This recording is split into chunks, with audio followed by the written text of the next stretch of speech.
La la la la la la la la la. Da da da da la la la. Da da la la la la. La la la la la la la la. La la la la la. La da da da la la la la la. Da da da da da. Bonsoir messieurs, dames. Alors il fait presque nuit, j'ai quelques minutes pour vous parler.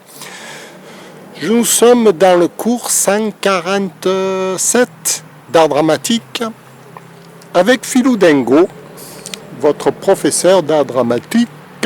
Et aujourd'hui, on va faire un cours d'économie. Pourquoi pas? Oui, parce que l'économie, ce sont les relations sociales entre les gens, à travers un médium, l'argent. Voilà. Et alors on constate que les peuples du monde entier sont tyrannisés par cette folie de l'argent. Pourquoi? Parce qu'il y a un marché international des matières premières, les matières premières dans le monde qui sont à un certain cours, qui sont l'offre et la demande, et les peuples sous-jacents dans tous les pays sont esclavagisés dans cette logique de pouvoir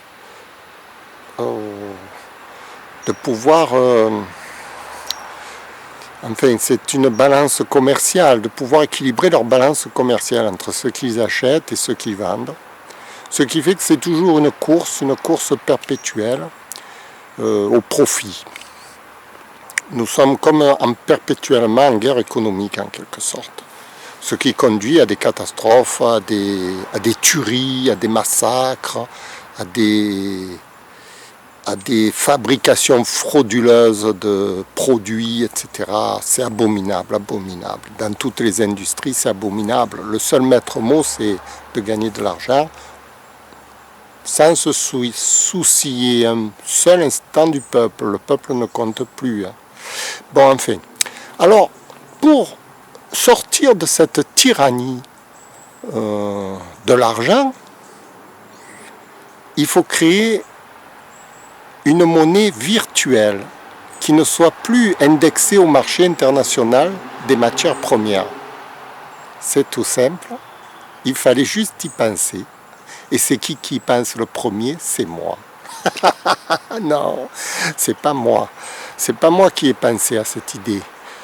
Cette idée, elle est dans les cartons depuis longtemps, mais on ne la met pas en place parce que ça ennuierait les dictateurs qui nous dirigent. Parce que, si vous voulez, ils nous tiennent à la gorge. Ils nous disent, si tu n'as pas d'argent, si tu ne travailles pas, tu n'as pas d'argent. C'est ça le truc, vous voyez. Si tu ne travailles pas, tu n'as pas d'argent. Et tu es cuit, tu es obligé de lui obéir, tout ce qu'il va te dire. Tandis que s'il existait une monnaie virtuelle, ne pourrait plus t'attraper par le collet, vous voyez. À ce moment-là, vous lui diriez, mais j'ai pas besoin de ton argent. Moi, j'ai ma monnaie virtuelle dans laquelle je travaille.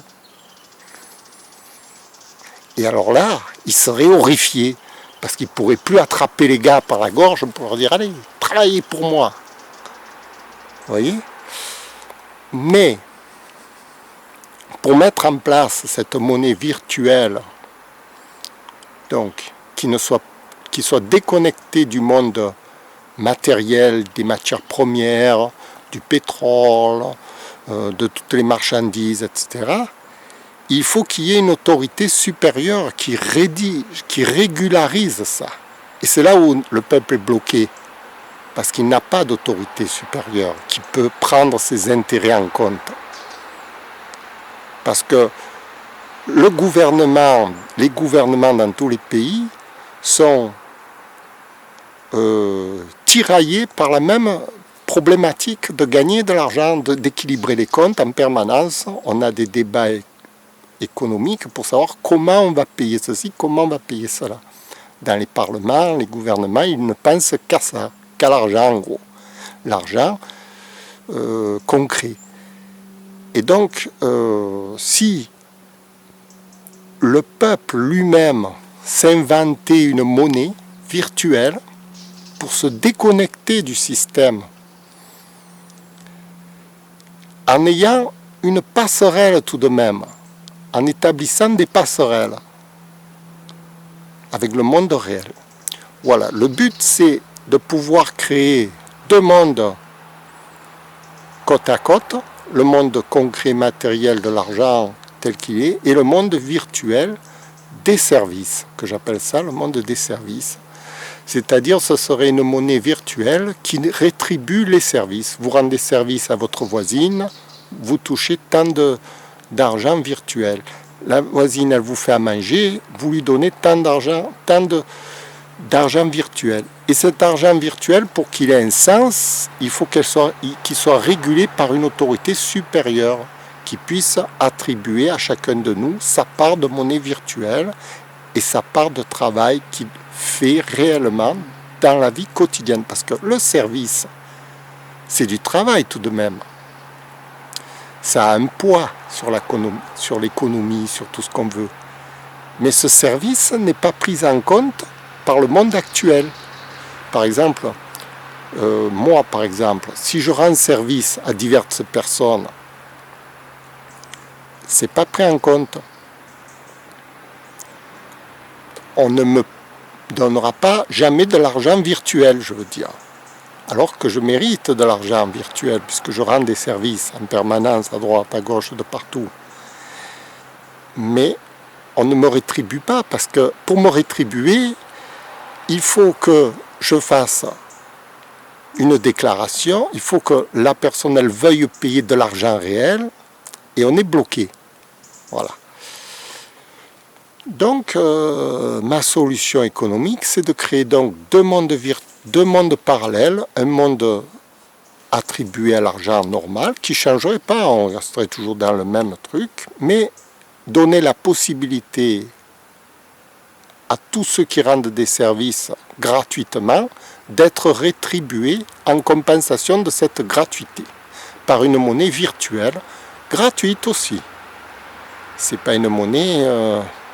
Alors, après cette monnaie virtuelle gratuite, il faudrait qu'elle soit régulée, comme je vous dis, par une instance supérieure, une banque centrale de la monnaie virtuelle, si vous voulez, avec un compte, avec chacun de nous a travaillé tant de temps gratuitement pour tant de personnes, pour tant d'heures dans le mois, etc. Et établir des comptes bancaires virtuels avec une monnaie gratuite. Et cette monnaie gratuite, à un moment donné, elle va prendre de la valeur. Et elle va être monnayable en monnaie concrète. Voilà. C'est le but, c'est la finalité, c'est l'idée de ce système économique qui part à partir de rien et qui devient, à mesure qu'il se développe, il va devenir de plus en plus intéressant pour ceux qui feront de la main-d'œuvre gratuite. Ça va devenir de la main-d'œuvre gratuite, mais qui aura finalement une valeur. Alors, pour attribuer de la vraie valeur concrète à cette monnaie virtuelle gratuite, il faut que les acteurs économiques s'engagent de plus en plus dans ce processus. Vous voyez ? À mesure que les acteurs économiques vont arriver dans ce processus, ils vont créer de la valeur avec cette monnaie virtuelle. Par exemple, en ce moment, je fais un film, c'est de la monnaie virtuelle.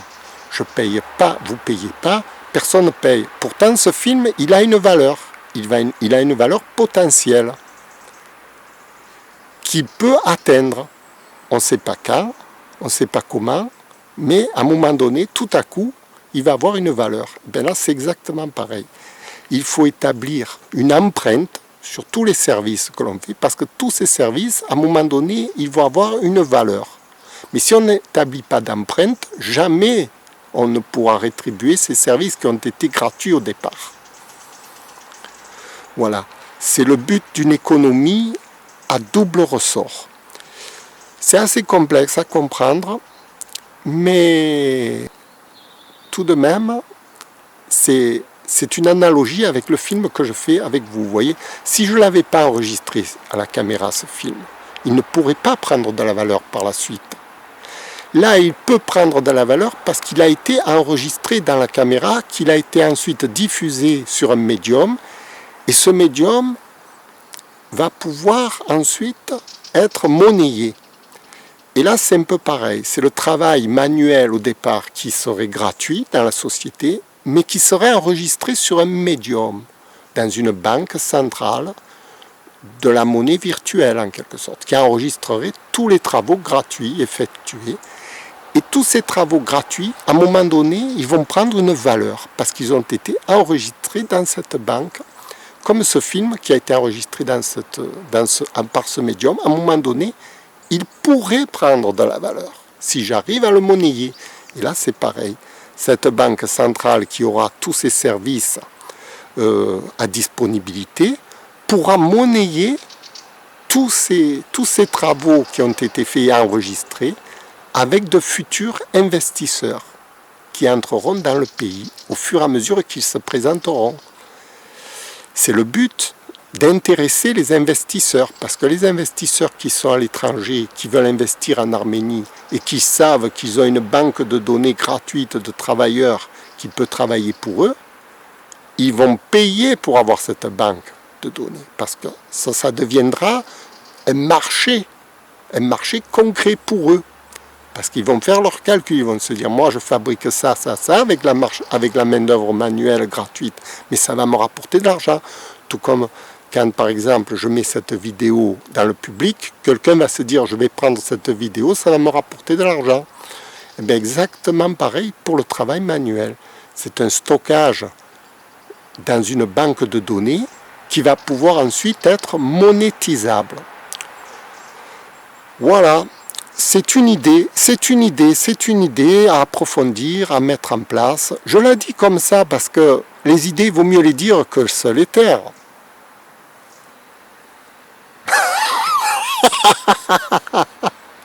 Voilà, je vous remercie. C'était le cours 147 d'art dramatique. Et vous voyez, ce cours d'économie, il a rapport encore au film que je suis en train de faire. Il a encore rapport à un service gratuit, quoi. Enfin, un service gratuit, je ne sais pas s'il est gratuit.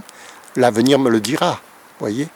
L'avenir nous le dira. C'est comme un metteur en scène, il crée un film, il ne sait pas au départ, il perd de l'argent en le créant, et ensuite l'avenir va lui dire si son film vaut de la valeur ou pas. Voilà, c'est un peu le sens de mettre de la valeur sur les services qui ne sont pas du tout pris en compte dans l'économie. Actuellement, on ne prend en compte que le concret. On ne prend pas en compte le service dans les banques de données. Voilà. Je vous remercie pour m'avoir écouté et j'espère que vous comprenez mon sens, le sens de ce cours 147, qui serait quoi le titre? Un cours sur l'économie et les services. Merci, au revoir.